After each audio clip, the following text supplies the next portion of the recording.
How you doing, Matt? Good morning. Good morning. Good morning. Good morning. Here we are. Yeah. We're somewhere around third base, I think.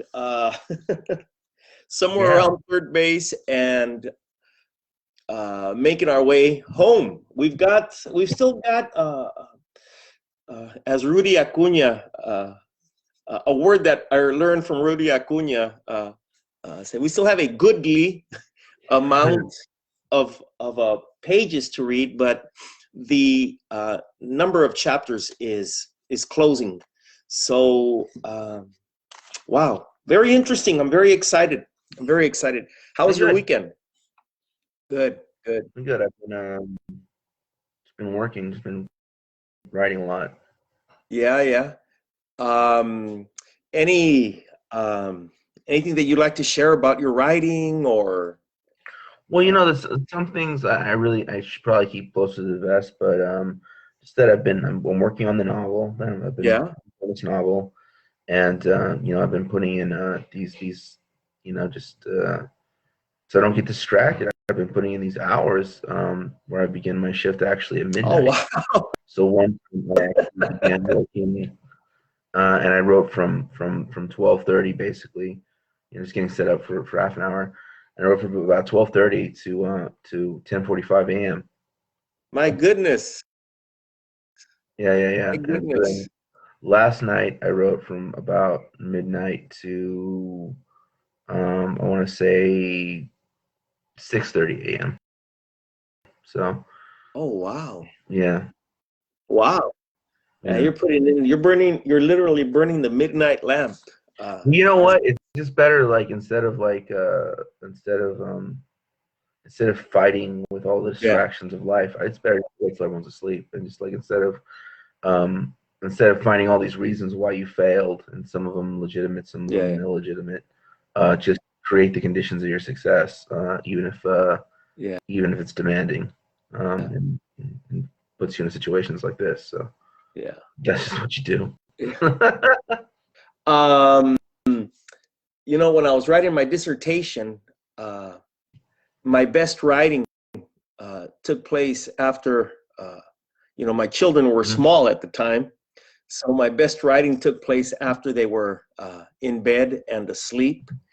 And sometimes of course, I wouldn't take it all the way to sunrise, but certainly my best writing took place somewhere between 10 p.m. and 3 a.m. That was where I did a lot of, and it was just, I mean, my thinking was still, I think I was still lucid up until about, the last 20 minutes or so. But then, just I was defeated by the need to sleep. Well, good luck, strength to you, and we look forward to what it is you're going to, share with us. What is eventually going to be published. Um, anyway, well, another person that worked as you work in the writing of his work, right, was Karl Marx. And of course, he is the subject of or rather, his book Kapital is the subject of our attention over these last months, and now going into this new year. Is this our first? Was last week our first week in the new year? I guess it was, right? Today's the 11th. So Yeah. last week, and I didn't wish you a happy New Year, Matt. Well, Happy New Year. Happy New Happy Year. New Year. Happy New Year. Everyone says like they were really eager for 2020 to be over, and then It's sixth day of 2021. it still feels like last Oh, year, very much so. you know. Very much so. Yeah, it still feels like last year. Well, this week we're reading chapter 20 or discussing chapter 20 and its contents, and the title of chapter 20 is Time, Wages. And I'd like to introduce it and then turn it over to you to get some thoughts, and then proceed with some of the elements of the chapter as we proceed in the time that we have this morning. And I'd like to begin by reading from my notebook in preparation for, things that I wrote in my notebook for our discussion this morning. And it goes like this. And before I get into it, what I did in my introduction is I drew from the first sentence of chapter 19, and I coupled it to the first sentence of chapter 20, right? To propose some topics or discussion for us as we discuss chapter 20 this morning. So it goes like this. If on the surface of bourgeois society, the wage of labor appears as the price of labor, and if wages as such take on many forms, then there is a host of obfuscations, occlusions, and misunderstandings that correspond to the economy and its ideologies about labor. The first of these misunderstandings is that labor is somehow distinct and independent from the commoditization of whatever happens to be on the conveyor belt, the steering or before the steering wheel, the gurney handles, or the computer screen, right? That is in fact before the laborer. This, of course, is too general a discussion for the moment here, but we'll get into this stuff in a little bit, I'm sure. I draw our attention on the basic observations of chapter 20, time wages.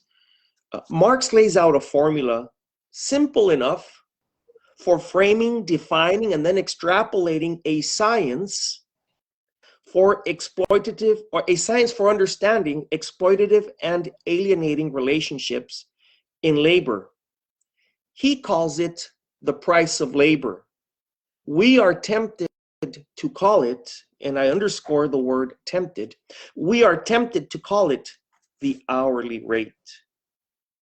In his formula, he divides the average daily value of labor power into the average number of hours in the working day. Before we get into, before I address some of these other things, I'd like to see what you, I'd like for you to share what you think about this. For some people might say, Marx is making a big thing out of simply understanding, the hourly rate. Why didn't he just call it the hourly rate? And I think that it's important that this distinction is made, not only because, of course, it's part of his larger project, which is to, weed through the chimera, weed through the misunderstandings, and get at the science of what is, in fact, taking place objectively, following his critique of Ricardo and Adam Smith in the last chapters that we've read, right? But it's important that he does this because he's able, as I see it, and then I want to know, I'm looking for your thoughts and even maybe some attention to the observable world of 2020, 2021, to get at the ways in which we are confused from understanding the relationship between necessary labor and surplus labor. Well, I think that when we look at the why Marx chose the words he did and why he chose to express the way he did, I mean, so much of the answer is that, like, he was really trying to avoid that people would visualize their own individual exploitation as an individual experience, right? So when you would talk about just like the wages, or you would talk about, if you just call it wages, if you just call it the hourly rate, Yeah. if you just call these, you kind of envision yourself just experiencing it as an individual. You kind of see yourself experiencing your own individual exploitation. But what he really wanted to show was that this was a kind of a sea of exploitation, and that fact that it was a sea and not a droplet and not a small rainstorm, and it was not an individual experience. The fact that it was so collective is that it was there was an ocean, there was a raging sea, is that each droplet of water being accumulated like that had an accumulative effect. So which is to say that because you and everyone around you is being exploited, it is creating its own phenomenon, because it appears as not just your individual labor having to be sold, but it creates a whole society with the entire economy, entire political structure around the fact that you and everyone is exploited, right? And then the fact that their exploitation is now going to affect your exploitation, and your exploitation is going to affect their exploitation. And you all are going to experience this as an individual. You will experience death as an individual, right? But this is it's anything as an individual. But the fact of the matter is, the reason you are experiencing any of this is because you were all collectively locked into this, right? And that the fact that you were all collectively locked into this means that this has its own logic. It has its own thing that exists bigger, not only bigger than you, but bigger than the person that owns the factory. I mean, it becomes a whole market of labor, a whole pool of labor, a world of potential labor, a whole world of labor power there to be sold. And the more it is sold, and the more it is bought, and the more the hours extend, the weaker the labor power itself becomes as a whole. And it's not you as an individual messing up and like, man, I didn't negotiate my labor power that well. It is this wide and large world that is going to define the value, or at least the price at which you can sell your labor power, and that's bigger than you as an individual. So I think a lot of the language he did, I mean, we'd have to get into specifics why you say this here and why you say that there and why this. But overall, the answer would be that Karl Marx is very careful in the language he would use and in creating his own terms and then defining those terms so that he could keep like a very coherent or as best he could. It's really because it's so wide and overarching. Kind of way of talking about things that didn't lend itself to just individual people getting individually, screwed over. Yeah, absolutely. I wish I could explain that more direct and more clearly. But he wrote the way he wrote so that there would be a consistency to what he was. He wrote the way he wrote because there'd be consistency to what he was writing. He wrote the way he wrote because there'd be consistency to what he was writing, and the consistency that he was trying to get at was that this thing happens in a world larger than your individual self, and even larger than the individual capitalist that's exploiting you. The fact of the matter is, there are capitalists, there are proletariat, create these like larger conditions that, so long as there is capitalism, they are both subject to. And it's not just this individual cruel, even Ebenezer Scrooge and this poor little kid Tiny Tim. And if Ebenezer Scrooge just fixes his mind, he's gonna improve the life of the Ratchet family or whatever. On a case-to-case basis, that may happen in slight variables and variations, right? But overall, the Ebenezer Scrooges are as much locked into this thing as are the exploited workers, unless there ceases to be the position of Scrooge, right? So that's kind of we get a little too far into the Christmas story, but that's kind of might we say, following what you just said, might we say there really is a sea of Ebenezer Scrooges, a sea of Tiny Tims, right?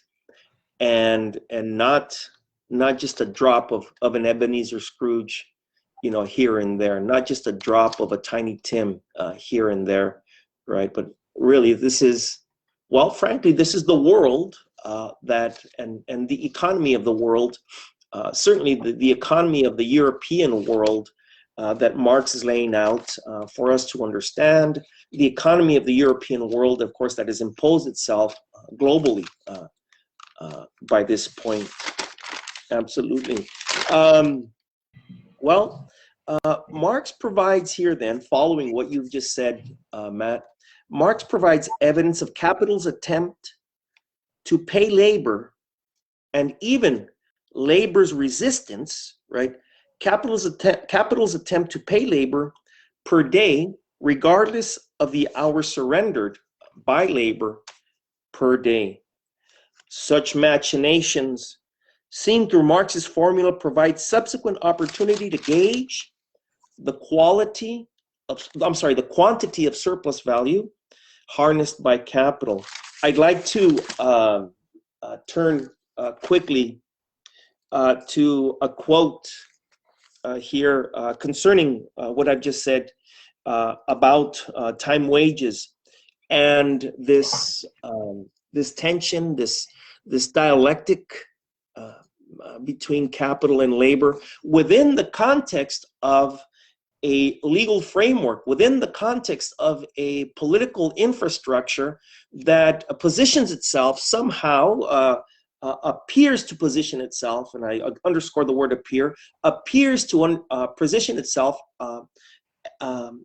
as arbiter of the relationship between capital and labor.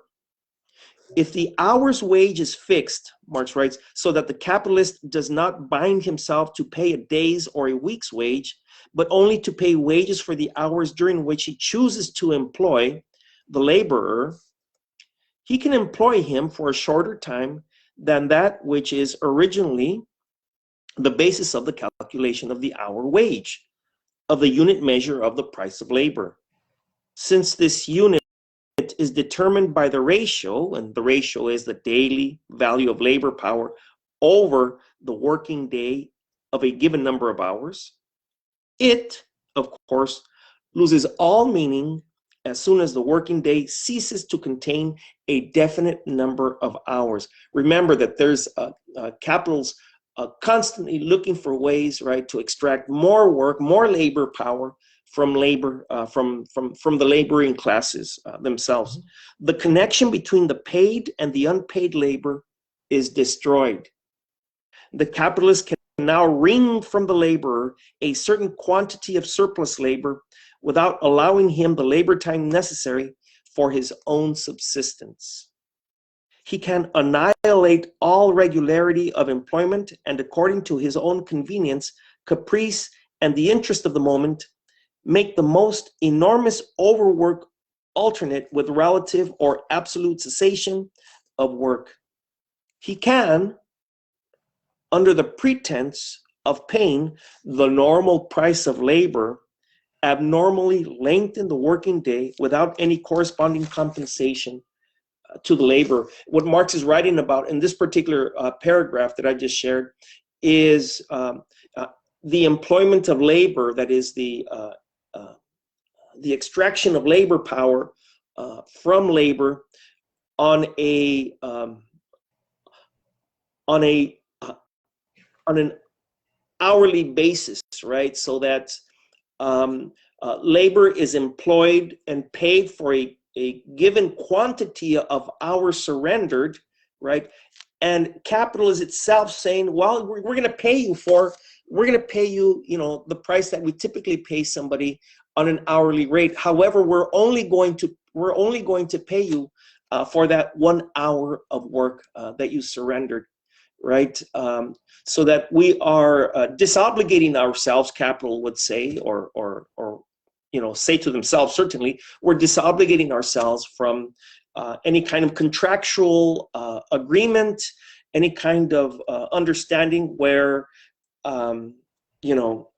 the day has 8 hours of production, and we are to pay you for those 8 hours of production. We can just use you for an hour or two, and that's it, and we'll let you go and see how it is that you can make a living for yourself in the remaining hours of the workday, right? And this is yet another tension that surfaces and that presents itself in this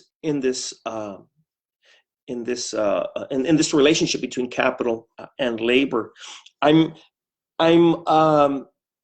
made to think about this, in conversations with people that I've known who are kept at literally kept at the door of the packing house in the Central Valley. Kept at the door of the packing house in the Central Valley, the agricultural capital, the breadbasket of the nation and the breadbasket, frankly, of the world. They're kept at the door of the packing house and are told to stay there. And once the fruit comes in, or once the agricultural products come in to the packing house, then they will be employed. Then they will be paid the hourly rate that Kapital is obligated to pay the workers. While the fruit is out in the fields, and before the fruit makes its way into the packing house, that is, during the time that the people who pack the fruit in these warehouses are sitting at the door of the packing house, they are not being paid, right? So this is an arrangement such that they are contained at the doors of the packing house, and if they leave, then they surrender their opportunity to work when the fruit comes into the packing house. This is then not just a condition of employment in the 19th century, in 19th century England, but is in fact a condition of employment or a condition of labor, a condition of capitalism in the 21st century. Just an hour and a half away from here, actually, just on the other side of the grapevine. Matt? Why aren't you paid for your commute time? One more time? Why aren't people paid for their commute time? Because they're not producing. Right. I mean, it's still part of your requirement as a worker to get from point A to point B, right? So in order for you to do that, you must do that. So you must surrender this time that you're going to sit in traffic in order to get to work. Why aren't you paid for that time? This is not your time. This is time has also been robbed from you. Or also you also must surrender in order to do this job, in order to get your wages, in order to live. Why aren't you paid for that? I mean, there's all kinds of things. I realize most people hearing that, maybe not people tuning here, but a lot of people hearing that would be like, oh my God, that's what's wrong with you people. You don't want to work. You don't blah, blah, blah. They want to get paid for the drive to work. And they want to get paid to sit in traffic. But the reality of the matter is that is all part of you surrendering your time and your labor, which is your life, your time and your energy, which is your life, in order to make someone else rich. I mean, that's what's really breaking down on the most basic level. That's what's happening here. And it's in addition to the time that you are at work, it's time to get from work and their work. It's time you're thinking about work, right? So this is all kind of these kinds of things are all very normalized to us. Like, your job is your job, and you're grateful to have a job. You're happy to have a job. You take meaning in your job, et cetera, et cetera, et cetera. And if the conditions of your labor aren't too taxing, if they aren't too demanding, or if they're comparatively not that demanding, then you're very happy to have the job that you have, right? And so you go your whole life not really thinking about how you're being exploited. What really occurred to me is when you were talking was just to draw from some earlier stuff. I mean, what we're looking at here is that, like, when commodities are produced, there's the constant, right? There's the constant capital, the constant things flowing in, the natural resources, the lines of bringing one product, bringing it into the factory, and the variable, the human labor, right? So that's where all the profit's coming from. And so much of what we do, because when he's describing some of the stuff we say we would call wage theft, other stuff we would call unpaid labor. I mean, there's a number of things there that today would be like kind of illegal or an OSHA violation, and agricultural labor is exempt from many of these things in our day, which again, but so much of what we think of as class struggle, right? Because we cannot conceive of just how beaten down we really are, or just what we really have been born into. So much of what we consider class struggle is really just negotiating the conditions of exploitation. right?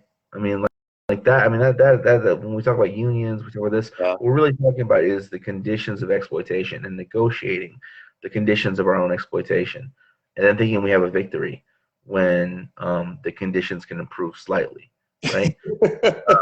That's considered a victory of class struggle. Yeah. When we renegotiate the conditions of exploitation to be less harsh than they Yeah. were the day before, right? I'm not to say people don't need their days to be less harsh, but I mean that's what we conceive of as class struggle. That's what we conceive of as like working class struggle is the renegotiation of exploitation and the conditions of peril in which we find ourselves coerced into, right? So we would call that better wages and worker Yeah. safety, right? That's what we think. We actually think we're engaging in class struggle, which we really aren't. I mean, we really aren't in the same, in the way that Marx is describing, which throughout his book, which would be the overthrow of the capitalists, which would be the abolition of the capitalist class, which would be, whatever happens to those individual capitalists is a that's a question for another time. Yeah. But the fact of the matter is that category would no longer exist in human life, right? And that would be a victory of the working class, which would be the abolition of itself. I mean, like, if you release the abolition of a proletariat, I mean, it would be gone. You know what I'm saying? Because you would no longer be this proletariat surrendering your labor to something. You would simply be, you know, a plumber or whatever it is you are. And participating in a society that did not exploit you. So. Well, following what you've just said actually is a note that I have here that I'd like to address, because your commentary here is consistent with one of the follow-ups that Marx provides in chapter 20 concerning this very topic that you address. Marx reminds that a liberal government policy may put an end to such mischief. It does not put an end, as he writes, to the diminution of employment caused by the competition of machinery, by changes in the quality of laborers employed, and by crisis, partial or general. This is a clear critique of liberal government policy that sees itself as an end in and of itself and remedy of the machinery that regulates society. Here is opportunity to critique the ultimate inability, as you were talking about just a few moments ago. Here is opportunity to critique the ultimate inability of such politicking, right, to transform oppressive relations, given its inattention to fundamental historical realities that occasion such problems in the first place. I'm reminded of our I'm reminded of our somewhat amorous adoration of of politicians who position themselves and market themselves and publicize themselves as the defenders of working class people. All the while, they only tinker with the machinery as opposed to eliminating the machinery or contributing to the elimination of the machinery altogether. Matt, I'm. What do you think? Before we might talk. Before I talk about that, I mean, Yeah. well, I think that in our time, we see, obviously the largest looming figure has been in this past decade has been Bernie Sanders, right? Seems very much that the baton is being passed to Alexandria Ocasio-Cortez and her merry squad and friends, right? I think AOC definitely is the pivotal figure in that. I think she's the most most, the Yeah. star of the show there. And I think that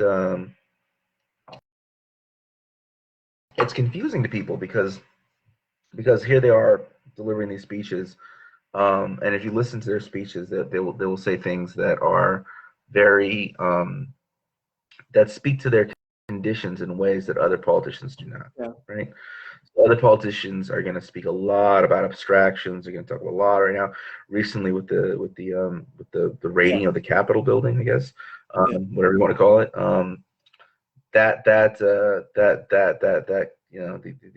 these hooligans, you see a lot of these politicians coming out, and they're talking in the most like highfalutin kind of ways Yeah. about the temples of democracy, about our sacred this. I heard one young person say it was like the high church or something like that, Yeah. or the something whatever. They're couching the Capitol building in most religious language, and so most politicians talk like that. Though our Yeah. great Yeah. Yeah. democracy, the et cetera, et cetera.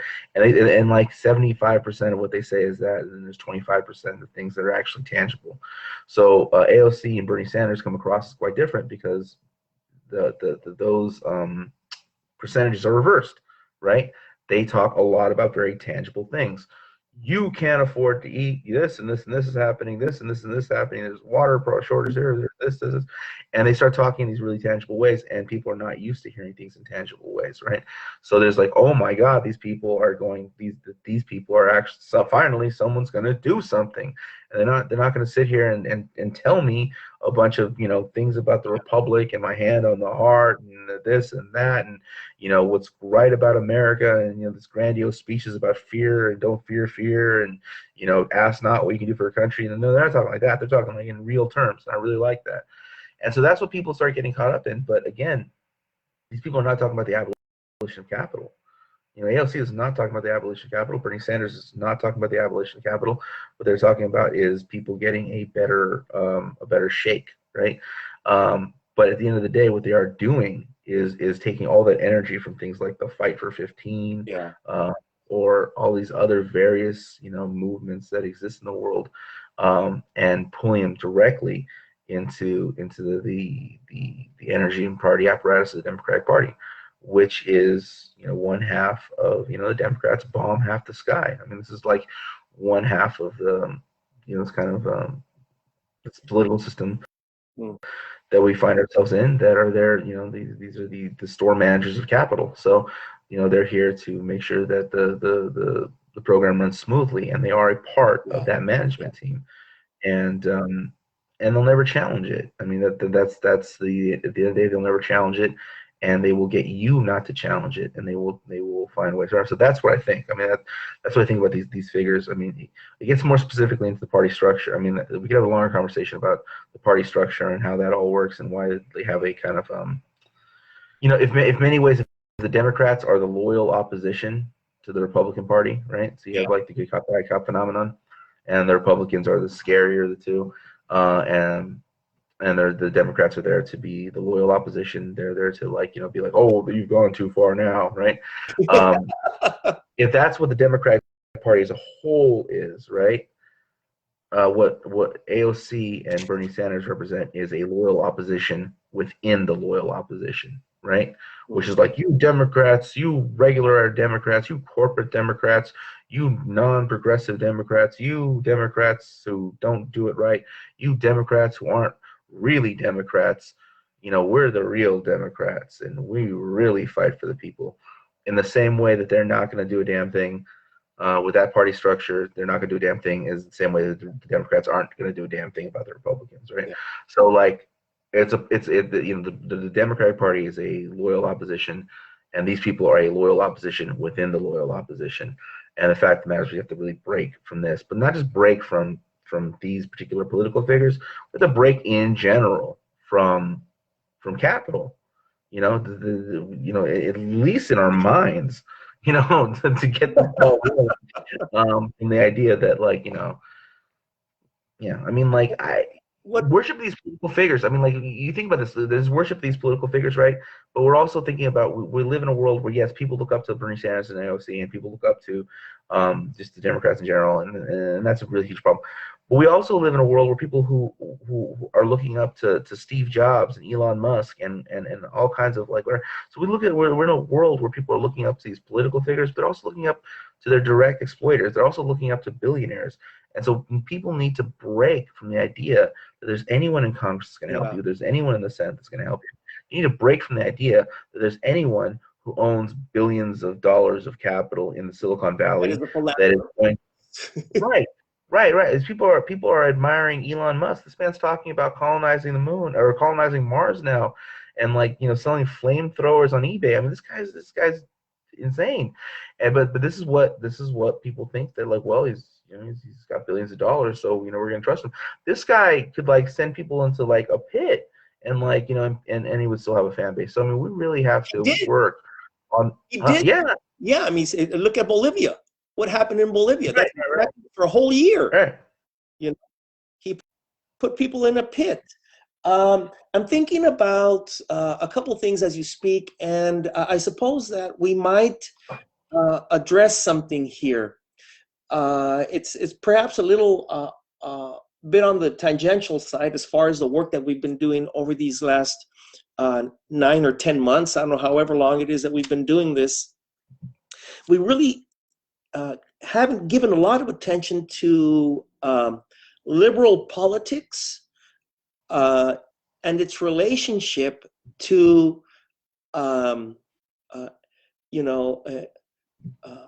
the socialist politics or the socialist pursuits that are proposed, even if at least generally in Capital, its relationship, with these socialist pursuits. In other words, does or does not liberal politics, in terms of people like AOC, Alejandra Ocasio-Cortez, and Bernie Sanders, do they have a function in history, or might they be made to have a function? Might laboring classes, might a workers' movement, an authentic workers' movement that seeks for the eradication of the capitalist machinery, might these folks be obligated? Might they be themselves mechanized? They as gears in the capitalist machinery? Might they be made to work for the abolition of capitalism itself? Is that a possibility? Only in the same way as like Kerensky in the Russian Revolution, which is that Kerensky was in opposition to Tsarist rule, right? But under Kerensky there would have been transition into kind of just a bourgeois Russian state, right? That's what would have happened if not for the interjection of the Bolsheviks. The Bolsheviks kicked his ass out of the way, right? Yeah. So the only function of these people would be to be kicked out of the way. They have no role to play in what we're moving forward. I mean, honestly, I mean, it's difficult to discuss. I mean, I don't know if we're talking. I mean, it's difficult to discuss the United States of America. Almost impossible to discuss the United States of America without really, pointing, out the fact that it is an imperialist country. I mean, it's an imperialist country, and it's not just imperialism is never just a feature of a place. I mean, it's always going to be defining equality, but it defines the United States of America in every kind of way, right? The United States of America is imperialism, and so both Ocasio-Cortez and Bernie Sanders are every bit the imperialists, as the rest of the Congress and Senate. You have Ocasio-Cortez. I remember delivering a speech where she was talking about the overthrow of the potential overthrow of Maduro, and she was talking about this while slicing fruit. It reminded me of Hyman Roth from The Godfather Part 2 when they were slicing up the cake. Yeah, Cuba, yeah. Cake. Exactly. And she was like slicing fruit while talking about this stuff. And it was I guess it was supposed to make her seem like more like your everyday, your neighborhood, whatever, and like, AOC from the block or whatever. But it really, that's right. And then you look at Bernie Sanders, during the primaries when he was often red baited, he would just, be like, "Oh, I'm talking to you, Putin. I'm talking to you, like, I'm talking to you," and he would like, look in the camera and say, "I'm talking to you." So he would like let you know that he was, that he was deeply committed to U.S. imperialism, and to the position of the United States of America as this, as this, the brutal overlord of the world. And also, like I remember, when the first time around, he was a big fan of Eisenhower, and that always rubbed me particularly wrong, and not just because of Eisenhower and his role in U.S. imperialism, but also just you know the way that he would, the fact of the matter was that, he was talking about democratic socialism. He was a socialist, and he was there's nothing un-American about socialism and all this kind of stuff like that. And like, Eisenhower was the U.S. president when the Rosenbergs were murdered, right? And so like, and Eisenhower was president during that whole, Red Scare, or during the height of the Red Scare. Yeah. And like, and those were the Eisenhower years. So for Bernie Sanders to talk about Eisenhower as like a time when Republicans still cared about the working class, and I'll reach across the aisle and all this kind of stuff, it was particularly disgusting. So that's kind of what I think about Bernie Sanders, and AOC, she very similar, very similar in pulling a lot of like publicity stunts and kind of things to advance her career. So that's what I think about them. I mean, ultimately, that's what I think about them ultimately. But what role would they play? It's hard to say. Well, the fact of the matter is that there's a lot of latent energy in the public, and the fact of the matter is that what we can see is we can observe that. What we can observe from them is that, or what we can observe from their popularity is that people are ready to hear tangibles, right? Like large amounts of people are ready to hear tangibles, not just small amounts, right? Large amounts of people are ready to hear like tangible politics, like this many working hours, that many whatever. You are being exploited. And so obviously we don't have the means of communication they do. We're not going to be handed the means of communication they are handed. We're not going to whatever. So we're going to have to create those means of communication and those lines of communication ourselves. But what it does tell us is that there are millions of people ready to hear this because, millions more people just want to hear nonsense about, the hymn of the Republic and the glories of our flag, and, oh, say, does that spangled banner still wave? And they want to hear a lot of these weird abstractions and tie themselves to those, right? So that's kind of the way general American politics usually are, except for certain pockets of time in history. And it seems to appear that we're in a pocket in time in history where people are ready to hear, about the specifics of their lives, and they want to hear the specifics of their lives. So I think that that's the lesson that we can glean from the popularity of these figures. Well, what do these figures themselves actually have to offer? The answer is nothing but being in the way. That's how I'd answer that question. Yeah. Well, there's another point in chapter 20 that I believe is important, and it concerns what Marx calls the diminution of labor. It is, the ever decreasing quantity, substance of labor itself. He writes, again, taking us back to chapter 20 and taking us back to the concept of time wages and the price of labor. If the supply of labor increases, and if the supply of labor power in the market remains constant, then the price of labor drops. This is an arrangement that capital does much to administer, right? In fact, with the decreased price of labor for laborers to sell on the market, they are obligated, right, to work longer hours to cover the cost of life. I'm thinking about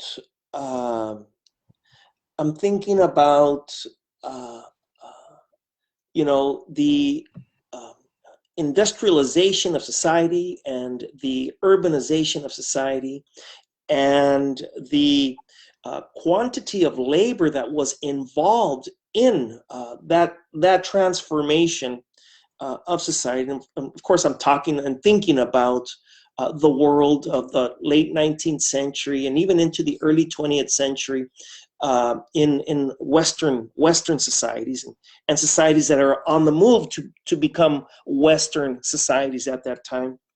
If the supply of labor power in the market remained constant, then the price of labor drops.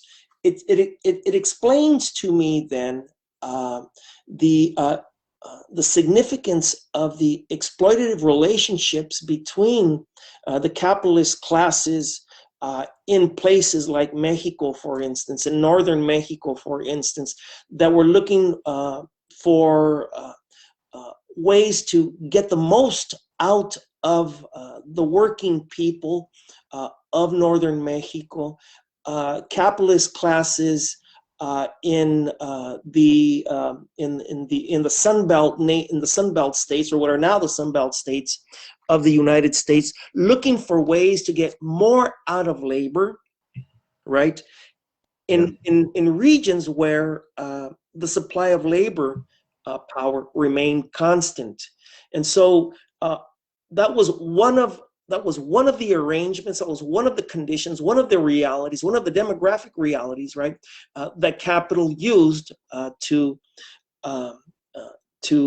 administer and to shape the historical trajectories of those spaces, of those regions, of those geographies in those moments. Matt, is there something that you'd like to say about this, or some discussion about the role of capital in shaping history, some discussion about this tension between the ever increasing, because it seems to be from my thinking, as far as I was reading this chapter goes, it seems to be counterintuitive. One would think that the more work is available, that is, that the greater the quantity of work that is available, one would think that the price of labor would actually increase. But Marx is proposing the opposite, right? That if the supply of labor power in the market remains constant, then the price of labor drops. Am I confused? Am I missing something? No, you're doing is you're thinking about the way things would be if there was a fair and open type relationship. Oh, things are going good, so like you're making more money, I should be making more money. Yeah. The reality is no, I make more money if you don't make money. That's the way the capital system's set up. So no, as there's more labor, it actually ends up decreasing. I mean, what ends up happening when there's more labor, or when there's more kind of things happening, is that more labor appears, right? Yeah. So let's say, like what you're describing when you talk about the so-called Sun Belt, what's very fascinating is we don't really think about these things in these terms because we're taught not to. We're taught to compartmentalize everything. But the Sun Belt is what is the wild West 50 to 100 years later. That's what it is. Yeah. All these things that we see, we're like, because where is the Western set? The Western is set in Texas, it's set in California, it's set in Arizona. The Western is set in these areas that will become the Sun Belt in the Southwest. And what is it about? It's about settling this new frontier. Yeah. So you don't have, you don't have this pilgrim East Coast equivalent in cinema history of the Western, because what it is New York has to already exist. The Eastern Seaboard, Boston and Maryland, these things have to exist for these, Bostonites to move west. Right, and then trying to recreate the society that they have created on the East Coast, right? So that's why you have this concept of the Western. So when you look at what's going on with the Western, what is always happening in the Western? They are building a barn, they are building this bar, they are building this thing up, they're building that up, and there's some outside threat because these Wranglers, these Indians, these Mexicans, whoever are a threat to them rebuilding Boston in the middle of Arizona, the threat of rebuilding New York in the middle of California, rebuilding this thing that they have built already over here on stolen land on the East Coast, on more stolen land, and yet more stolen land over here, right?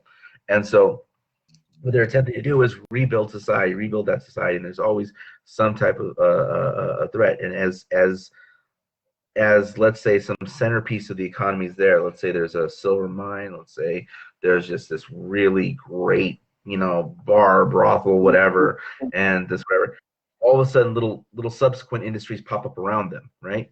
So even Trump, for instance, Trump's grandfather, he made his money, what he described as mining the miners. What was this? He had a brothel in Washington State near a mine. Well, the reason why he could build that brothel was because there was a mine, and then all these things popped up around it. So if you look at the Midwest, you look at the Sun Belt, all these things, what ends up happening is what pops up are factories. I mean, like after the settlement of what's the Wild Wild West, or that period of time. After that period of time, ends, and you have industrial expansion into these areas, that's when populations begin to expand around it. So you have a factory, and after the factory, you get a school, and then after the schools, you get a diner, and you get a this, and you get a that, and you get that. So as these things start expanding, as these things, the rate of civilization, But I'm sorry. Yeah, the diversity of labor, and I don't mean ethnically diverse. I mean the different types of jobs, all spring forth. But at the center of these things, at least in industrial economy, is the factory. The center is the factory. And as that factory labor begins to erode, and as it has eroded for the past 40 years,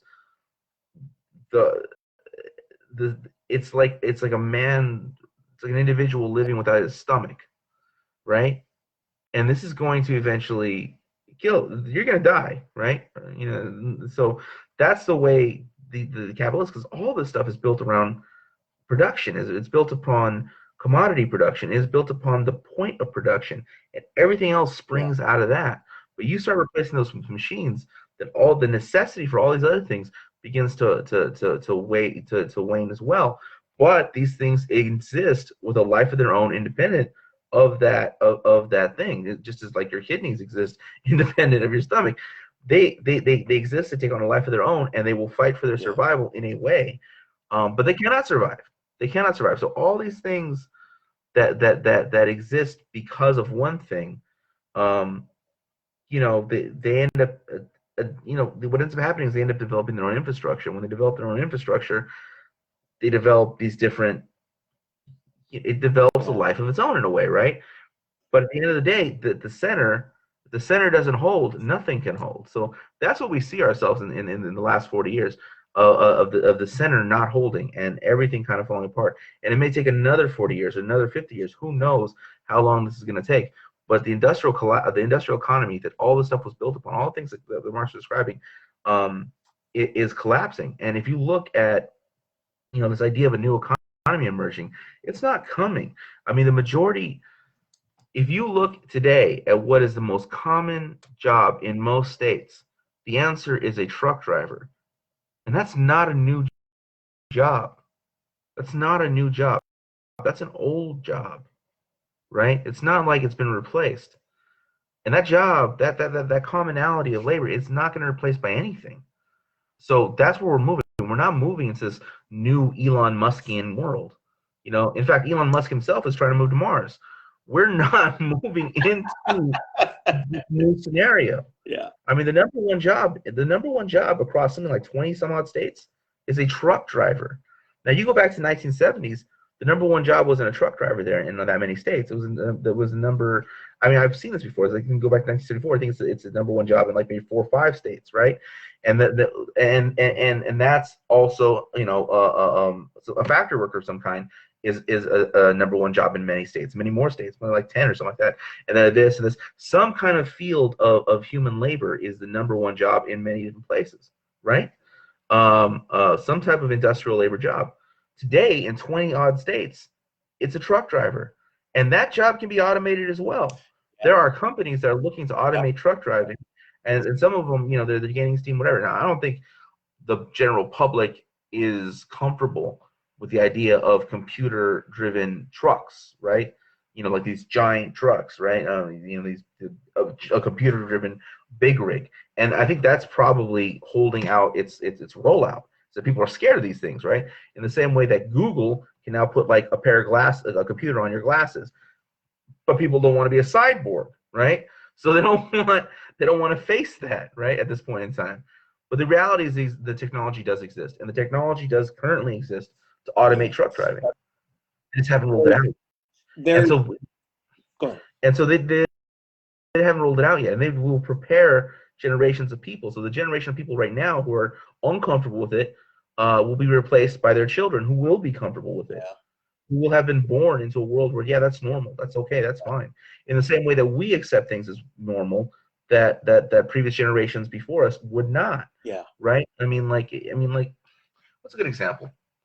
Okay, so Charlie Chaplin makes this movie called, I think it's called Limelight, right? And in Limelight, it is a bunch of it is these actors, right? And they are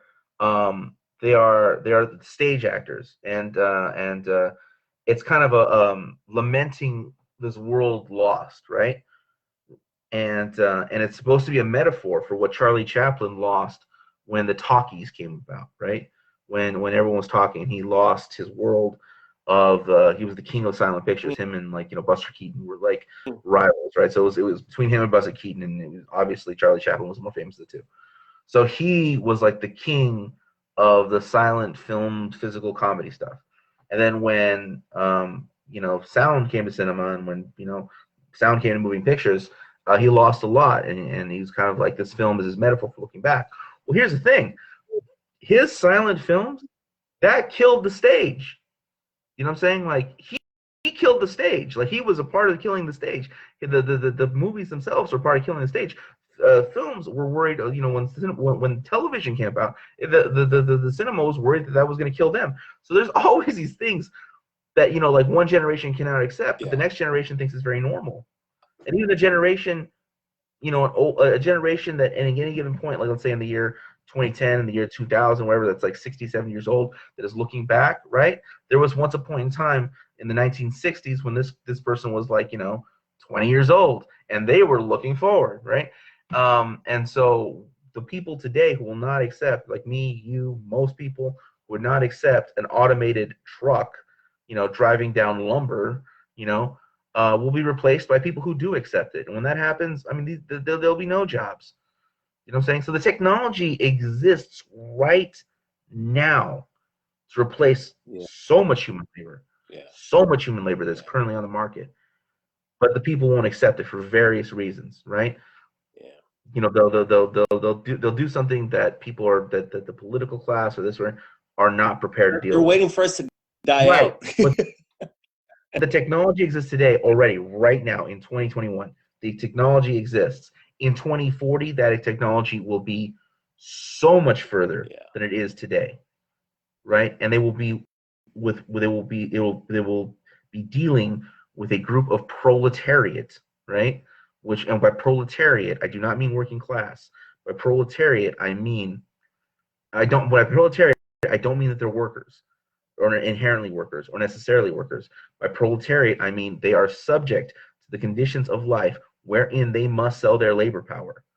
You will be dealing with a proletariat who lives on the sale of their labor power alone, who are comfortable with automated virtually everything.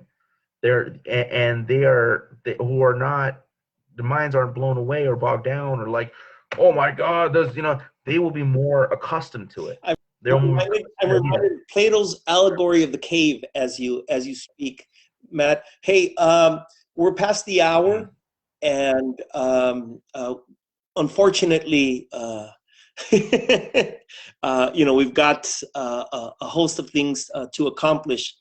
But before we bid everyone farewell, and you know, I invite you, request poetic closure. All right. That you offer. Okay.